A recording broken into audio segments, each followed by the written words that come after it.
Kia ora anō, and welcome back to IMNZ Virtual Leadership Summit.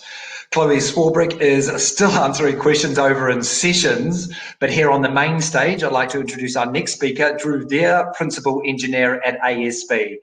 Now, at the age of just 27, Dhruv has already worked with some of New Zealand and the world's best-known organisations, including Xero, Fisher & Paykel Healthcare, PwC and Google. An extraordinary record for such a young man.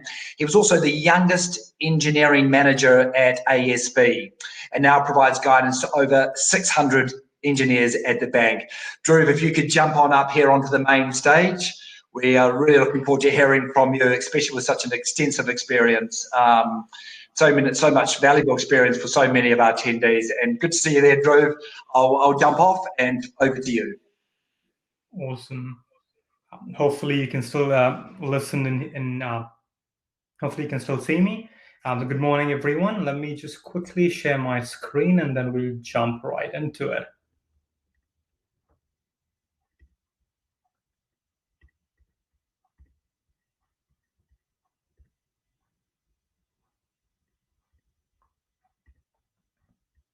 Okay, hopefully you can still see my screen and you can see me as well. Let's get started. So like Kristen said in a sort of kind intro, that I'm Dhruv and I work at ASB at the moment. So currently I work there as a principal engineer. So in terms of responsibilities, what that entails is I get to work alongside the other principals as well as our CTO, and we together shape up the technology strategy for the bank. Also within our team of four, one of our top responsibilities is setting the best practices as well as the guardrails for those 600 odd engineers to execute on and to write software within for our customers. And again, like Christian sort of alluded to, going back a step, I started off my journey at ASB as an engineering manager. So in that role, I essentially had about 40 to 45 engineers reporting to me, spread across a number of teams, and I was doing the usual stuff like recruitment, making sure that the teams have the right skills, as well as the quality of the work that delivered, the performance of the team as a whole, and the elements of career development and progression for the people I was looking after. So what I'm keen to do today is more or less condense some of that experience and give you a number of tips or share my insights with you, which my hope is that they help you as you go on this path of leadership as well. And just as a disclaimer, I don't think any of these insights are going to come as surprises or shocks. I think that the tricky bit tends to be that to remember them and to apply them in the right situations. So I'll try to give a whole bunch of examples just so that if and when you find yourself in a similar situation, you sort of are reminded of this advice and hopefully you can apply it. Sweet, so let's get into it. So the first thing that I want to start off with is so this phrase that I'm sure everyone's heard of: what got you here won't get you there.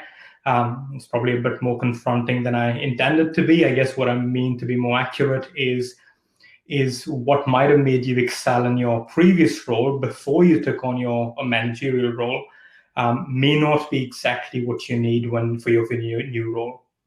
So the reason there being, perhaps you were an individual contributor to start off with, and you found your way into a manager role leading a team.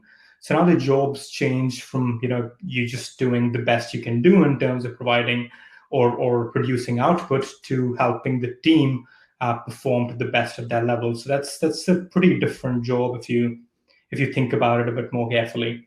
And it's easy to see that what makes maybe a good player is very different from what makes a good coach. So I can't stress this enough. I think before you make this transition, or if you're early on in this transition, do pause and reflect on what that player to coach transition means for you in your space.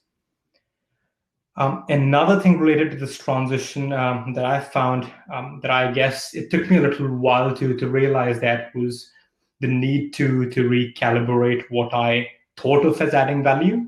Because it might be that in a manager's role, you're not hands-on as much, but it doesn't mean that you're not adding value. So as an example, before I made the leap, I was writing software sort of all day at work, and this was something I really enjoyed, really liked it as well.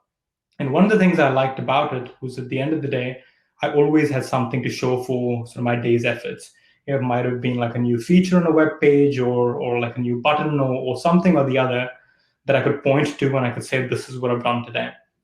And what made it even more rewarding, and people within sort of associated with the software space would know, we tend to estimate each and every sort of piece of work in terms of how long it'd take. So any day that I guess came in under budget or I did something quicker than the team estimated, it was again a signal to me that I'd done well that day. Now you can imagine going from a role that precise where you got almost instant feedback on a day-to-day basis to a manager's role where the goals are a little bit more abstract. You don't have like daily estimates. Maybe you don't even get something tangible at the end of some days. It can be a little bit disheartening or frightening at times. So again, another example, going back to the start of my engineering manager role, one of the earliest things I decided to tackle was taking one of those teams I was looking after and getting them to switch to a different method of how they tested software. And that in and of itself took about 3 months to do. And I'd be lying if I didn't say that in that 3-month journey, there were days in between where I not only felt like we didn't make progress, but it also felt like that we were going backwards. So similarly, I think there was a time when recruitment was a top thing for me. And there would have been days where I had back-to-back interviews for about 2 or 3 or 4 candidates. And unfortunately, none of them were a great fit, so we didn't proceed with any of them. And it's sort of easy to see at the end of that day or feel that, it's like, where's it leading and it's not going anywhere. So eventually, while the payback is much, much greater, often they can't or there aren't those instant results that some of us are used to in our previous individual contributor roles, as was I. So it really helps to be patient and give things and give results some time to show. And also, I think personally, to develop and get used to those longer feedback loops. Just to cement that same sort of point of the need to adapt, there's this picture that I threw on there of the bridge that you can hopefully see on the slide. And this was something a colleague of mine shared fairly recently. And the point here being, so this was a bridge, I think this was built in Honduras in Central America. And it was hailed as a marvel of design and engineering. And unfortunately, the year it opened, that October, it rained, I think 6 months worth in 4 days. And what ended up happening was it washed away all of the roads, washed away every other bridge that was in the city, even flooded the rivers. And so what ended up was what you can see in that picture, that there's a bridge still standing, but there's no road leading up to it. And now it's besides the river because of the flooding, that the river actually changed its path. And so essentially, I guess this is something that can happen. Fail to adapt, and I guess long story short, you don't want to be that bridge. So that brings us on to the next insight I was keen to share, and this was a big revelation for me that I stumbled upon maybe 6 months into sort of my gig as an engineering manager, and that was to start assuming positive intent. So what I mean by that, it's just another way of saying you got to start off from a position of assuming that people do the best that they can do with the knowledge, the skills, and the information they might have at that point in time. Another way of looking at it is no one sets their alarm, wakes up, drives into work to deliberately do a bad job. In a leadership role, it's only going to be a matter of time before you'll need to deal with the situation where things aren't going as well as they should be. It might be because there's a conflict in the team. It might be someone is underperforming, or it might be because there's a suboptimal sort of plan to begin with that the team is trying to execute on. It's going to be all too easy in a situation like that to sort of instantly or mentally label someone as being lazy or incompetent or difficult, as someone who always disagrees. But what that does is it sort of leads us to a dead end and ends the conversation right there. Because if you sort of deem someone as being lazy, there's not much you can do about it at that point. Now, on the other hand, if you were to start by assuming positive intent, it provides that perspective to diagnose what's actually going on. So it could be someone isn't performing that well or meeting your expectations because they actually have no clue of what the expectations of them are. Or it could be that they don't see why they need to do a particular task or how it helps the company or the mission of the organization. Or even further, it could be something that, for instance, they understand the value of that piece of work and they actually want to really do a really good job at it, but they just don't have the right skills or tools to do it. So depending on the constraint that's holding someone back, you can then work with them to help resolve it. And as you can probably tell, it's probably a much more helpful way of approaching a problem than labeling someone. And I mean, building up on that a bit more, if there's something different holding everyone back, then by extension sort of means that as a manager, the role is to help people get over those constraints. And as a manager, people probably need something different from you as well, based on the individual needs.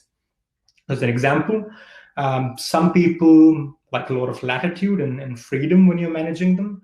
So for someone like that, if you were to check in on them, say every 2 days, they might feel suffocated or they might even feel micromanaged, or in the worst case, they might feel that you don't trust them to do their job.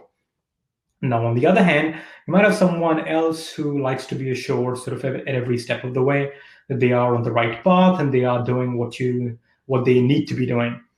And if someone like that, you aren't in touch with them for 3 days at a stretch, it's quite possible that they might feel unsupported or completely abandoned by you. So, I mean, point being, there isn't really a one-size-fits-all of leadership.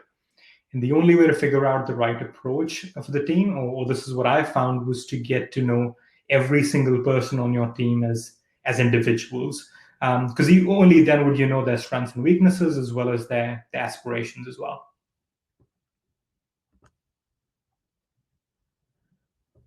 So that brings us on to the importance of prioritization.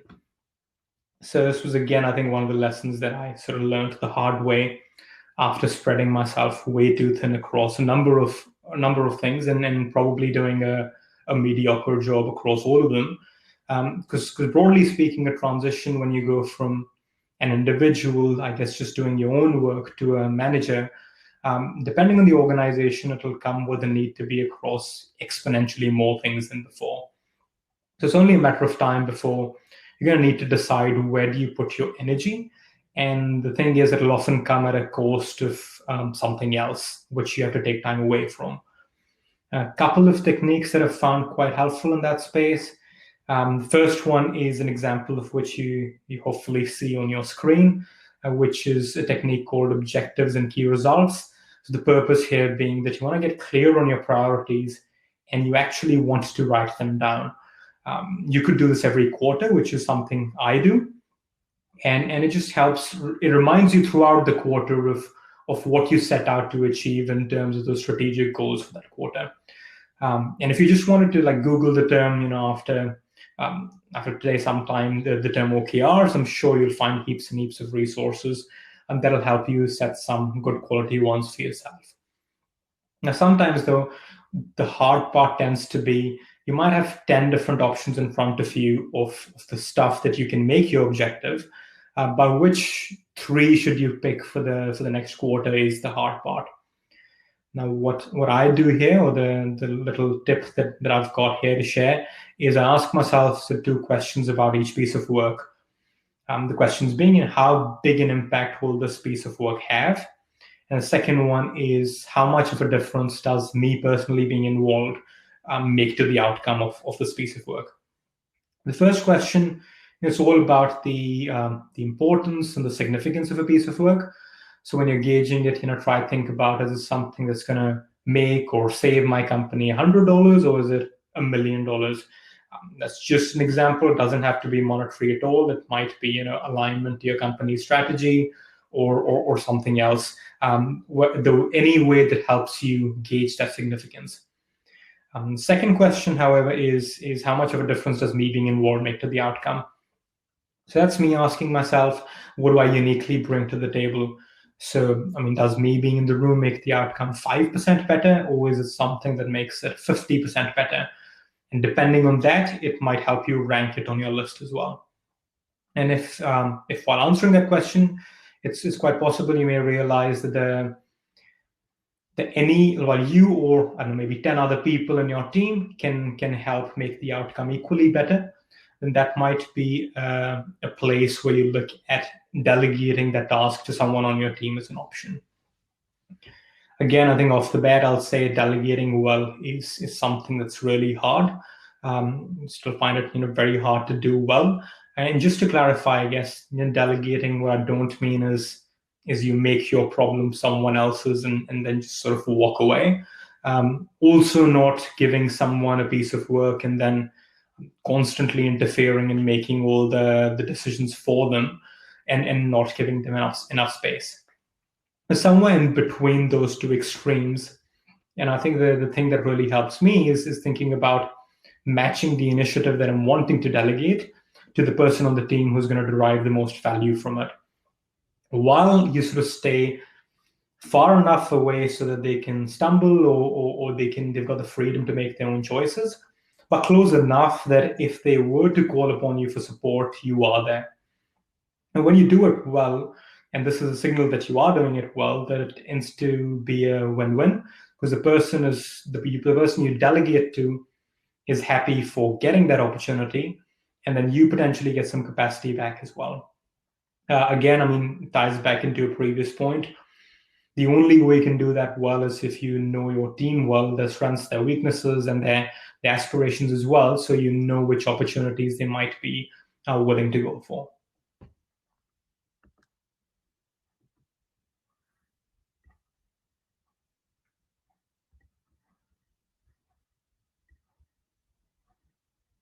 That brings us on to the sort of the last insight I had, which is around, which is sort of me ripping off Uncle Ben from Spider-Man, which is with great power comes great responsibility. So, I understand it's a half sort of tongue-in-cheek, but in all seriousness, what I mean is with the change in your title, it's also possible that people will see you differently and people will hear you differently as well.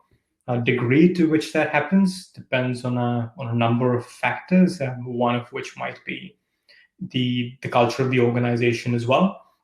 But in some ways, the title will add weight to your opinion. And I think that's something to be quite mindful of, because how you wield that weight or that power is you can do good with it and you can do bad with it, and you can use it to, I guess, bully people into submission, or you can use it to do the right thing.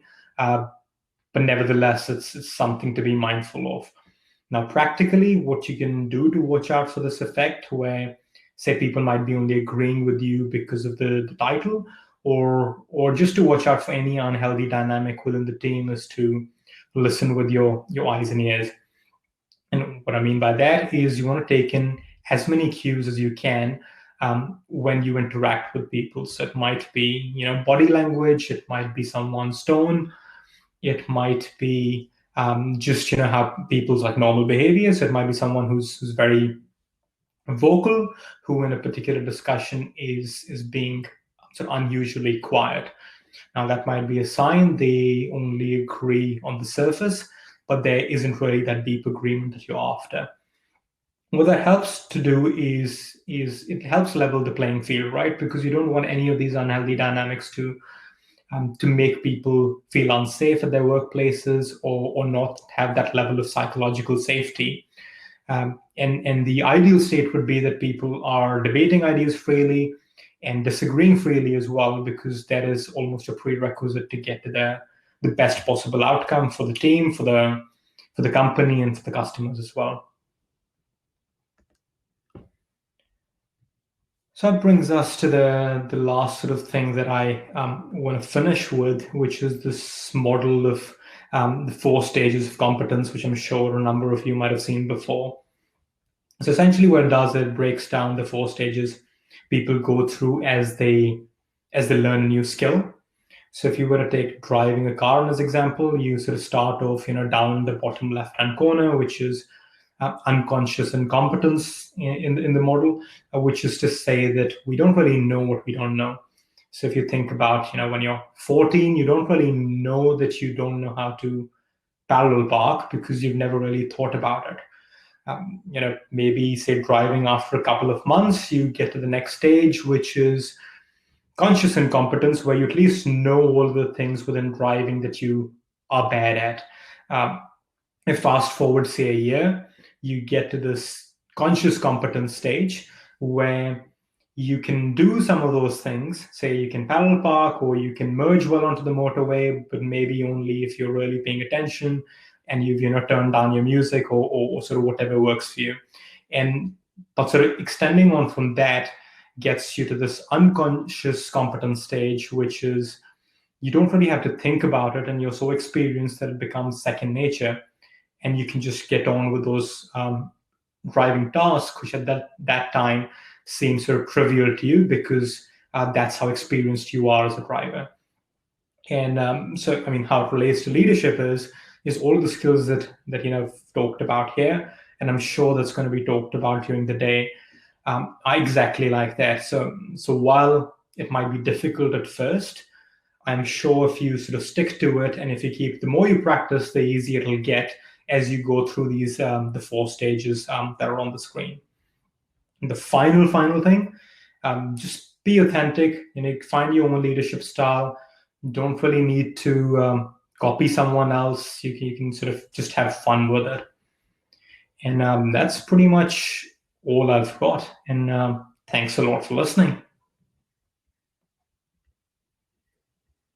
And thank you, Dhruv. That was absolutely fascinating. I loved so much about your presentation, particularly the bridge analogy and the car analogy. Then were brilliant, and also what you said about assuming positive intent. I think that's so important, and also how you've got here is not where it's going to get you to the next step, and obviously you have to recalibrate and change some fascinating words. And I know words that will be very, very relevant to a lot of our audience who have been, as you can see, commenting and have quite a few questions for you. So if you want to jump away into sessions now, Dhruv, and to all our attendees, thank you so much. Fantastic presentation.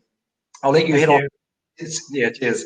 I'll let you head off to sessions, and everyone listening, I can see you've got a lot of questions because obviously Dhruv really is in that space where many of you are. Head over to sessions as well to both. Please admit yourself by video so you can ask him a question directly on video. Thank you, Dhruv. That was epic. Yeah, some great comments coming in there. It was indeed. And also, or if you don't want a video yourself, just write your message. And our next up, of course, in just 8 minutes' time, at 11 o'clock, we'll have our next speaker now. That's going to be Angela Vale. She's another CEO, but she's also a life and motivational coach and someone who knows all about stepping up in difficult time. Now, her talk will start, as I say, in 7 minutes now at 11, so see you back here on the main stage at 11 a.m. Thank you.